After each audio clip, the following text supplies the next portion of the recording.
जब भोपाल का जिक्र हो तो सूरमा भोपाली का जिक्र हुए बगैर बात पूरी नहीं होती। और सूरमा भोपाली मतलब जगदीप साहब, जो अब हमारे बीच नहीं रहे, लेकिन उनके निभाए किरदार तो अमर हैं। वैसे जगदीप का नाम लेने पर ज्यादातर लोग सूरमा भोपाली के किरदार को याद करते हैं, लेकिन सच ये है कि जगदीप की पहचान सिर्फ इस किरदार तक सीमित नहीं थी। अगर आपने उनकी शुरुआती फिल्में देखी हो जिसमें वो चाइल्ड आर्टिस्ट के तौर पर नजर आए, तो आपको लगेगा कि उनकी एक्टिंग और खास तौर पर उनकी कॉमेडी टाइमिंग किसी एक कैरेक्टर की मोहताज नहीं है। एक वक्त ऐसा था जब हर दूसरी फिल्म में बच्चे के रोल के लिए जगदीप को ही लाया जाता था। 50 का दशक जगदीप के लिए इतनी सफलता लाया कि सर्वश्रेष्ठ बाल फिल्म की श्रेणी में आने वाली फिल्मों में अब दिल्ली दूर नहीं, मुन्ना, हम पंछी एक डाल के, ये सब थी जिसमें जगदीप ने ही बाल कलाकार का रोल निभाया।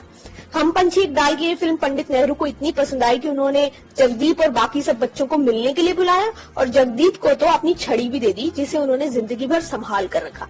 शायद शोले पिक्चर में जगदीप इसी स्टिक की बात करते हैं। वो कहते हैं ना, मैं तो स्टिक रखता हूँ अपने साथ। गुरुदत्त की फिल्म आर पार में भी चाइल्ड आर्टिस्ट जगदीप ने इलायची सैंडोज का रोल निभाया, जो गुरुदत्त का चेला बना था। उस वक्त का किस्सा बताते हुए जगदीप ने एक इंटरव्यू में कहा कि किस तरह एक सीन में उन्हें गुरुदत्त को थप्पड़ मारना था।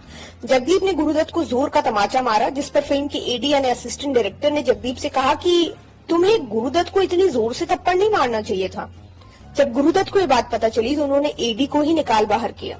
जगदीप दरअसल इस किस्से के जरिए बताना चाहते थे कि किस तरह पहले के जमाने में एक्टर, निर्देशक अपने काम से प्यार करते थे और बेवजह की बातों को तूल नहीं देते थे।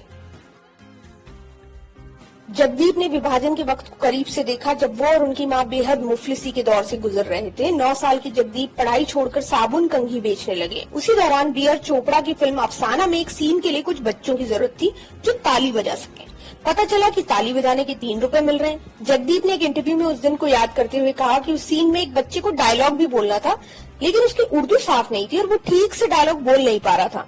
मुझे पता चला कि डायलॉग बोलने के 6 रुपए मिलेंगे, तो मैंने कहा मैं कर देता हूँ। मैंने दाढ़ी मूंछ लगाई और अपना काम कर दिया और इस तरह इंडस्ट्री में मेरी एंट्री हो गई, क्योंकि मुझे पैसों की जरूरत थी। जरूरत की वजह से इंडस्ट्री में आए जगदीप ने 400 से ज्यादा फिल्मों में लोगों को हंसाया। यहाँ तक कि जगदीप साहब ने एक बार एक पोस्टकार्ड का जिक्र किया जो उनके एक प्रशंसक ने उन्हें भेजा था, जिसमें लिखा था कि मुझे जीने की कोई इच्छा नहीं रही, लेकिन आपको कॉमेडी करते देखता हूँ तो दुखी मन में भी जीने की आस जाग जाती है। किसी भी कलाकार के लिए क्या इससे बड़ा कोई अवार्ड हो सकता है?